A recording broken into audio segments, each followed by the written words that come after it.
Hi, I'm Linda. I'm a life coach in the United States. If you're watching this video, it's probably because your life is disorganized and you want to get it more organized.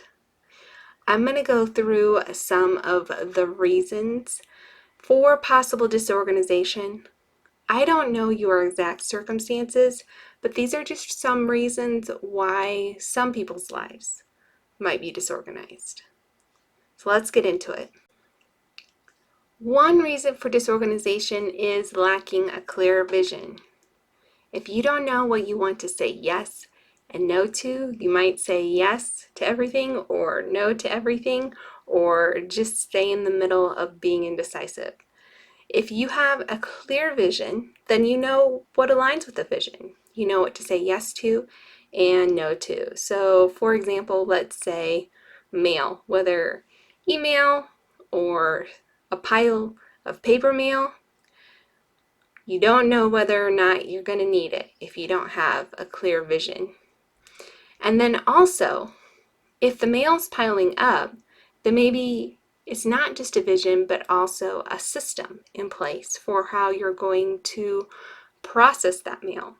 We all have had, at some point in our lives, I imagine, a stack of something that we needed to sort through, or a drawer that we would stuff things in.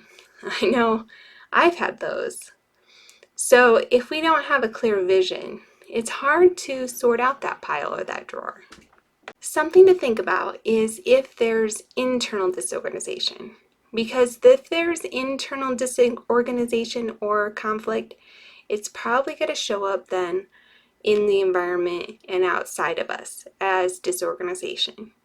So, for example, there's a lot of studies that have come out recently that have shown a relationship between stress and clutter. Now, clutter doesn't create itself, so there's a reason that it came to be. And when we change our internal processes, our external environment may start to display that too. So having a clear vision, getting some internal organization happening, and then figuring out how you want to proceed organizing your life. Do you want to start with small things or do you want to start with big things?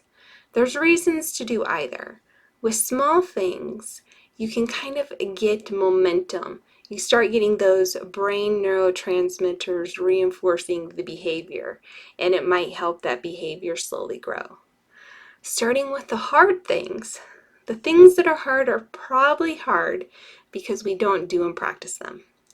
So, for example, someone recently was telling me they were playing and practicing a piano piece that was difficult for them. Now, it was difficult for them because they haven't been practicing it. But the more that they practice it, the easier that piece is going to become for them. Or for me, I haven't played piano in years. It would be difficult for me to play a piece. But if I practice regularly, it would be much easier. So whether choosing to start with something small or something bigger isn't really as important as getting started and actually taking action. All right, so let's kind of wrap this up. So if your life is disorganized, maybe you don't have a clear vision, maybe internally has some disorganization that could be worked on, or maybe you don't have a plan that's realistic for getting things organized.